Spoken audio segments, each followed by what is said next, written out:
Welcome you all to the एडिल classes. तो इस लेक्चर में हम पढ़ेंगे crop adaptation and mitigation to drought. Particularly इसमें हम कवर करेंगे क्रॉप कैसे अडेप्ट करती हैं towards the drought conditions. So let's start. So here I have listed down the mechanism that are responsible for the crop adaptation. So let's study them individually. So let's start with the first one, escaping drought. Escaping drought का मतलब होता है avoid करना किसी भी stressful condition को, इसीलिए हम इसे कभी कभी अवॉइडेंस ड्रॉट या ड्रॉट अवॉइडेंस या एस्केपिंग ड्रॉट वाले प्लांट्स भी बोल देते हैं। इनमें होता क्या है, इन प्लांट्स की क्वालिटी ये होती है कि ये लिमिटेड अमाउंट ऑफ वाटर में, वाटर स्ट्रेस कंडीशन से पहले आने से पहले ही जो वाटर लिमिटेड अमाउंट में होता है उसी में अपनी लाइफ साइकिल कंप्लीट करने की कोशिश करते हैं। लिमिटेड अमाउंट में जब होता है तो उससे पहले ही अपनी लाइफ साइकिल कंप्लीट करने की कोशिश करते हैं। इनमें कोई मैकेनिज्म नहीं होता, याद रखने की बात है।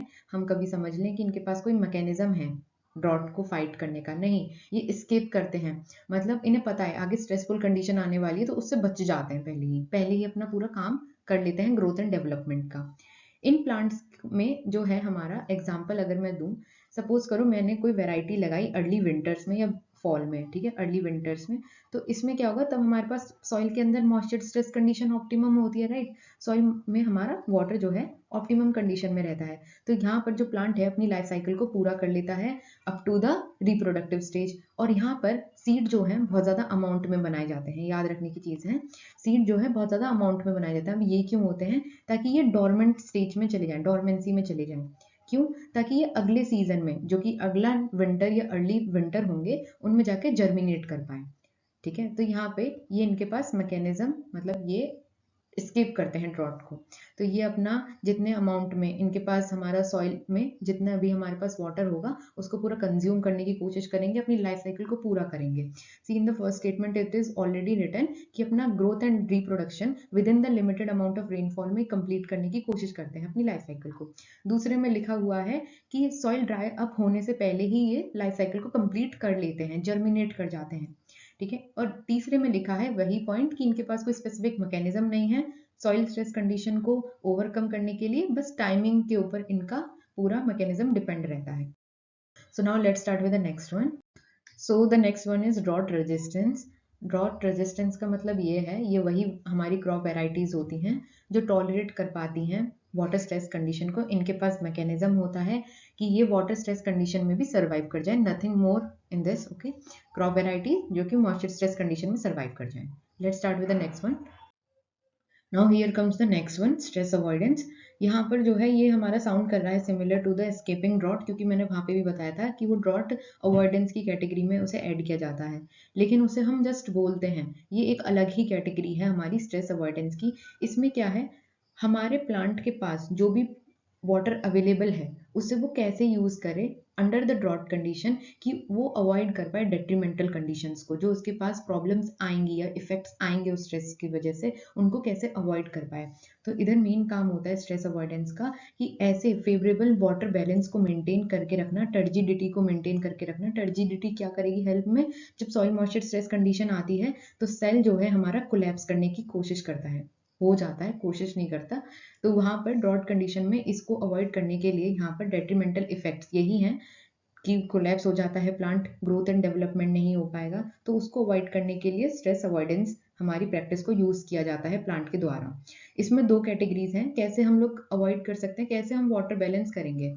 तो सबसे पहला आता है कंजर्विंग वाटर और दूसरा आता है वाटर अपटेक, राइट। तो अगर आपको वाटर बैलेंस को मेंटेन करना है तो आपके पास दो ही चॉइस हैं। जो आपके पास वाटर है आप या तो उसे कंजर्व करो या फिर कोई दूसरा सोर्स ढूंढो उस वाटर को लाने का, तो मतलब वाटर अपटेक का। ठीक है, इन दोनों को इंडिविजुअली पढ़ते हैं हम।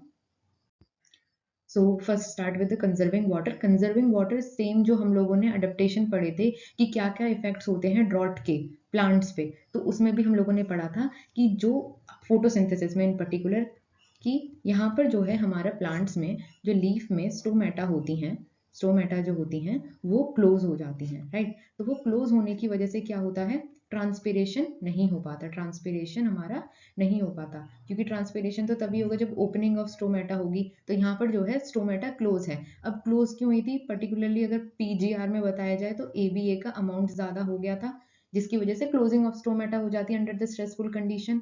अब इसमें क्या होता है, लॉस नहीं हो पाता वाटर का, तो हम लोग प्लांट है वो कंजर्व कर पाते हैं वाटर को इन देयर टिश्यू, जिसकी वजह से वाटर एफिशिएंसी है वो थोड़ी बेटर हो जाती है। इवन अदर मेजर्स क्या क्या थे, जैसे कि थिक क्यूटिकल होना, थिक क्यूटिकल होना बताया था, थिक क्यूटिकल की वजह से सेल कोलैप्स नहीं होता, रिजिडिटी मेंटेन रहती है, एफिशिएंसी थोड़ी बढ़ जाती है कि फोटोसिंथेसिस की, कि ज़्यादा पानी लॉस नहीं हो रहा है, संकन स्टोमेटा रहते हैं, राइट। तो यहाँ पे हमारे कई फैक्टर्स हैं, एंजाइमेटिक एक्टिविटीज रिड्यूस हो जाती हैं ताकि कंजर्व कर पाए हमारे वाटर को प्लांट में ड्रॉट कंडीशंस में। तो ये स्ट्रेस अवॉइडेंस का फर्स्ट कैटेगरी था। नेक्स्ट है हमारा वाटर अपटेक। नेक्स्ट आती है कैटेगरी वाटर अपटेक की। इसमें क्या है, एनहेंस करना वाटर अपटेक की कैपेसिटी को। ऑलरेडी प्लांट जो है हमारा पानी ले रहा है, राइट, लेकिन कैपेसिटी उसकी कैसे एनहेंस करी जाए उसके ऊपर बात करते हैं, एडेप्ट करना। तो इसमें क्या होता है, डेवलपमेंट होता है एडवेंटिशियस रूट का, other than the primary root other roots का फॉर्मेशन होता है जो कि डीप लेयर्स ऑफ सॉइल्स में जा सकें और पानी को एब्जॉर्ब कर सकें। दूसरा होता है increasing the length and the density of roots. तो इधर क्या है, लेंथ भी बढ़ना रूट्स की हमारी लेंथ बढ़ जाना, और इवन उनकी डेंसिटी मतलब number of roots, right, number of roots. तो यहाँ पर जो है नंबर बढ़ जाना और डेंसिटी और लेंथ बढ़ जाना, तो वो भी हमारा वाटर अपटेक में बहुत ज़्यादा हेल्प करेगा। तीसरा पॉइंट आता है इंप्रूविंग हाइड्रोलिक कंडक्टेंस। मतलब हाइड्रोलिक कंडक्टेंस का मतलब है वाटर का movement into the xylem tissue, वो हमारा इंप्रूव हो जाएगा। कैसे, बाय इंक्रीजिंग द डायमीटर और the number of xylem vessels. Xylem vessels का अगर हम नंबर बढ़ा दें या फिर उनका डाया बढ़ा दें तो ये दोनों चीज़ों से हमारा हाइड्रोलिक कंडक्टेंस ज़्यादा बढ़ जाएगा, वाटर का movement into the xylem tissue from the root to the shoot, root से शूट की तरफ, राइट। तो ये हमारा वाटर अपटेक का अडेप्टेशन है। नेक्स्ट आता है हमारे पास drought tolerance with the low tissue water potential. ये प्लांट्स जो होते हैं ये एक्सटेंडेड ड्राई पीरियड को हमारा झेल पाते हैं। अब ऐसा होता क्यों है, क्योंकि इनके अंदर जो होता है लो टिश्यू वाटर पोटेंशियल है, ठीक है। इन प्लांट्स में क्या होता है, यहाँ पर हमारा वेजिटेटिव पार्ट्स के अलावा जो रिप्रोडक्टिव पार्ट्स होते हैं उन पर ज़्यादा ध्यान दिया जाता है प्लांट के द्वारा, कि उनको ये मतलब नहीं होता कि और पार्ट्स को मिल रहा है कि नहीं मिल रहा पानी। ये प्रायोरिटाइज करते हैं कि फ्लावर्स को मिलना चाहिए, ठीक है, हमारे सीड्स को मिलना चाहिए पानी, ठीक है। तो ये प्रायोरिटाइज कर देते हैं, जिसकी वजह से क्या है, यहाँ पर पानी का एफिशिएंट यूज हो रहा है। तो यहाँ पर लो वाटर पोटेंशियल होने की बावजूद भी प्लांट ग्रो कर पा रहा है। Even in the water limited condition also यहाँ पे सीड प्रोड्यूस करे जाते हैं, even more number of seeds produce करे जाते हैं, क्योंकि ये हमारे डोरमेंसी में चले जाते हैं। और डोरमेंसी से जाने का इनका फायदा क्या होता है कि जब भी फेवरेबल कंडीशन आए तो वो ग्रो कर पाए, जर्मिनेट कर पाए, राइट। तो यहाँ पर जो है ड्रॉट टॉलरेंस यही होता है कि टॉलरेट कर लेना, अपने आप को एंड्योर कर लेना, ये एक मैकेनिज्म है, ठीक है, to tolerate the drought. So this chart is from the Arun Katiyan on the crop adaptation. तो इसमें दो कैटेगरीज में डिवाइड कर रखा है, एस्केपिंग ड्रॉट और ड्रॉट रेजिस्टेंस। एस्केपिंग ड्रॉट का मतलब मैंने बता चुका है, जो सॉइल मॉइस्चर स्ट्रेस की कंडीशन को झेल नहीं पाते, तो उससे पहले ही वो जितने भी लिमिटेड अमाउंट में हमारे पास वाटर है उसी में काम चलाते हैं। तो इसमें जो है अर्ली मैच्योरिंग वेराइटीज आप लगा सकते हैं, जिनकी लाइफ साइकिल शॉर्ट हो उन्हें आप लगा सकते हैं। दूसरा आता है ड्रॉट रेजिस्टेंस। आप ड्रॉट से कैसे फाइट करेंगे, सबसे पहला आता है अवॉइड कर दें या तो स्ट्रेसफुल कंडीशन को, या उसे टॉलरेट करें, दो ही कंडीशन पॉसिबल है। आपने एस्केप नहीं किया तो अब आएगा वो ड्रॉट, ठीक है, तो अवॉइड करना उस स्ट्रेस को। अब अवॉइड कैसे कर सकते हैं, मैंने बताया था, एक होता है कंजर्विंग करना, वाटर को कंजर्व करना, जो आपके पास ऑलरेडी वाटर है उसे कंजर्व करके रखना, या ऐसी आप अपने अंदर एडेप्टेबिलिटी बना लें प्लांट्स के अंदर कि वो इंप्रूव कर पाए अपने वाटर अपटेक को। तो कंजर्विंग वाटर में क्या क्या है, जैसे कि क्लोजिंग ऑफ द स्टोमेटा, है ना, तो उससे क्या होता है, फोटोसिंथेटिक एफिशिएंसी भी बढ़ती है। अगेन सेम बात लिखी है, लो रेट्स ऑफ क्यूटिकुलर ट्रांसपिरेशन, कि जितना ट्रांसपिरेशन कम होगा उतना ही वाटर लॉस कम होगा। कुछ प्लांट जैसे कि सोरगम या सोयाबीन, इनमें क्या होता है, लिपिड डिपॉजिट हो जाता है, लिपिड की लेयर डिपॉजिट हो जाती है, जिसकी वजह से ट्रांसपिरेटरी लॉसेज जो है वो भी बहुत कम होते हैं। कुछ में क्या होता है, लीफ सरफेस का एरिया घट जाता है, जिससे क्या होगा, अगेन ट्रांसपिरेटरी लॉसेज कम होंगे। नेक्स्ट आता है इफेक्ट्स ऑफ ऑन जो वेराइटीज होती हैं, जैसे कुछ प्लांट्स में जब ऑन्स होते हैं वो हमारा फोटोसिंथेटेज रेट को, ग्रेन फॉर्मेशन में जो हेल्प करेगा उसको 12% तक बढ़ा देते हैं। नेक्स्ट आता है वाटर स्टोरेज इन प्लांट्स। कुछ प्लांट जैसे कि हमारा पाइनएप्पल, उनमें नॉन क्लोरोफाइलस जो टिश्यू रहता है उनमें एबिलिटी होती है वाटर स्टोर करने की, तो यहाँ पर अगेन कंजर्विंग वाटर में हेल्प करेगा पाइनएप्पल की। तो वहाँ पे भी हम लोग ड्रॉट कंडीशन में पाइनएप्पल को इसीलिए उगा सकते हैं।